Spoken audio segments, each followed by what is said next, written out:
Old World War II planes roar back, in its heyday during World War II. The four-engine B-29 Superfortress was the most advanced bomber in the world.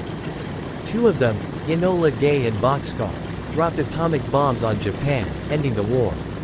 Through the years, airplane factories, including Boeing in Wichita, Kansas, produced 3,970 B-29s at a cost of about $640 apiece. Only two survive to fly today.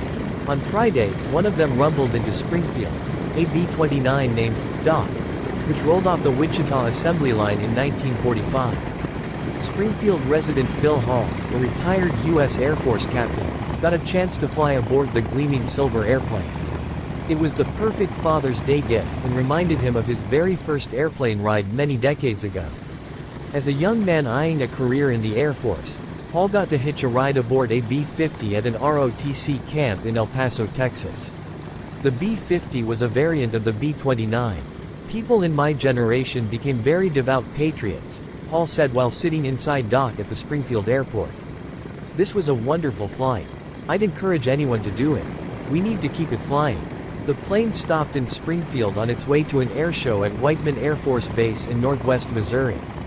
Hall's extended family pitched in to pay the cost, which ranges from $600 to $1,500 for a 45-minute flight, depending on where in the plane one sits.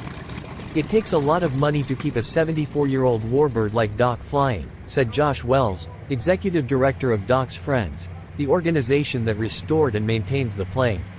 After serving numerous roles, Doc eventually ended up on the ground in the Mojave Desert for 42 years, where its airframe served as a target for the U.S. Navy. A group of aviation fans recovered the plane in 1987 and painstakingly restored it in Wichita, where it had first been built. In July 2016, the gleaming plane returned to the air, and it now flies around the country, making stops at places like Branson and Springfield. We do this to honor the men and women who served their country and to let future generations know about the greatest generation, said Wells. Our nation needs to know what that generation did. Hall said it costs about $3,600 an hour for fuel and maintenance to fly Doc. That cost climbs to nearly $10,000 an hour when insurance and other costs are added. The B-29 was the first U.S. military bomber that was pressurized, allowing the plane to fly at high altitude without the need for the crew to wear oxygen masks. In the high-altitude chill, the crew wore electrically heated suits that they plugged into the plane's power system. Cables that control the airplane are visible and accessible inside the fuselage. They move back and forth as the pilot steers the plane.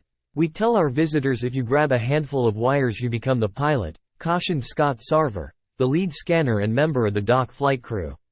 Sarver acknowledged it's a tight squeeze moving about the plane, including through a tunnel above the bomb bay.